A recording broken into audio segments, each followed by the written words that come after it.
সোমবার জুনিয়র ডাক্তারদের কর্মবিরতি ৪৮ ঘন্টায় পড়ল। আরজিকর হাসপাতালে মৃত মহিলা চিকিৎসকের ঘটনার প্রতিবাদ এবং নিরাপত্তা সুনিশ্চিত করার দাবিতে গতকাল থেকেই মালদা মেডিকেল কলেজ হাসপাতালে কর্মবিরতির ডাক দিয়েছে জুনিয়র চিকিৎসকরা। জেলায় জেলায় সেই কর্মবিরতি চলছে। কোথাও কোথাও এমার্জেন্সি পরিষেবা বন্ধ, কোথাও কোথাও স্বাভাবিক রয়েছে পরিষেবা। কিন্তু মালদা মেডিকেল কলেজ হাসপাতালে কর্মবিরতি চলছে জুনিয়র ডাক্তারদের। সোমবার সেই কর্মবিরতি ৪৮ ঘন্টায় পড়ল।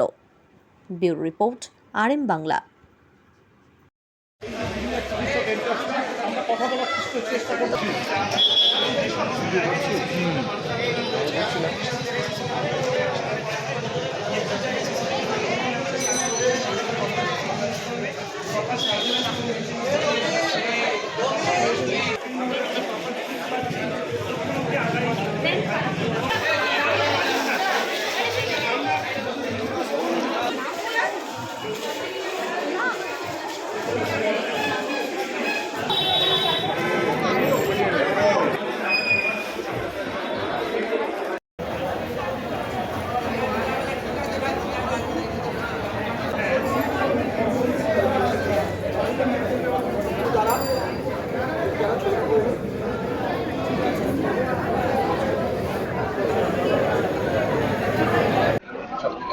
আরজিকরের ঘটনা ইতিমধ্যে একজনকে অ্যারেস্ট করেছে, তদন্ত চলছে।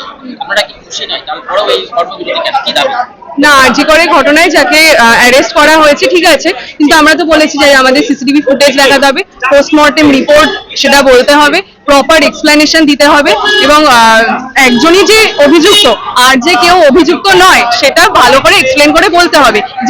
যে কমিটি তদন্তে রয়েছে সেটা ভালো করে এক্সপ্লেন করে বলতে হবে, তাহলে আমরা মানবো এবং তারপরে তাকে শাস্তি দিতে হবে, তবেই আমরা আমাদের কর্মবিরতি তুলবো এবং আমাদের যে সেফটির কথাগুলো বলা হয়েছে, সেফটি এন্ড সিকিউরিটি দেওয়ার জন্য যে কথাগুলো বললো সেগুলো যদি দেয় তবে আমরা আমাদের কর্মবিরতি তুলবো। আমাদের আরজিকরে তো এখন ঘটনা 9 তারিখ হলো, আজকে 12 তারিখ হয়ে গেল, তার মধ্যে তো এখনো পর্যন্ত সেরকম দৃষ্টান্তমূলক কিছু এখনো পর্যন্ত ঘটতে পারে। ঘটলে আমরা সেটার জন্য তাহলে সেটাতে খুশি হতাম, আমরা একদমই খুশি। আপনাদের এই কর্মবিরতির জন্য তো অনেক জায়গাতে চিকিৎসা ব্যাহত হচ্ছে, আমাদের আমি জানি না কোথায় ব্যাহত হয়েছে, আর যদি সেরকম ব্যাহত হতো তাহলে পেশেন্ট পার্টি আমাদের বলতো। কালকে তো আমরা এমার্জেন্সি সামনেই হচ্ছে আমাদের কর্মবিরতি রেখেছিলাম এবং আমরা ওখানেই আমাদের আন্দোলন করছিলাম, তো কোনো পেশেন্ট পার্টি এসে কিন্তু আমাদের কিছু বলেনি।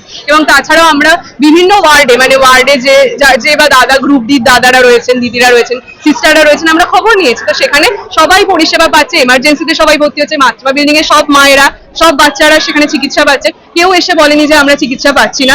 আউটডোর বিল্ডিং খোলে এবং সব থেকে বড় কথা এটাই, আমরা জুনিয়র ডক্টররা এখানে রয়েছি, কিন্তু সেখানে তো বড় বড় associate professor, assistant professor, senior resident সবাই দেখছে পেশেন্টকে, তো তাহলে তো আরো ভালো, বড় ডাক্তারবাবুরা তাদের দেখছেন, তো আরো ভালো চিকিৎসা হচ্ছে। তো এখানে পরিষেবা ব্যাহত হওয়ার তো কোনো জায়গাই নেই। এই যে যে দোষটা দেওয়া হচ্ছে সেটা সম্পূর্ণ ভুল।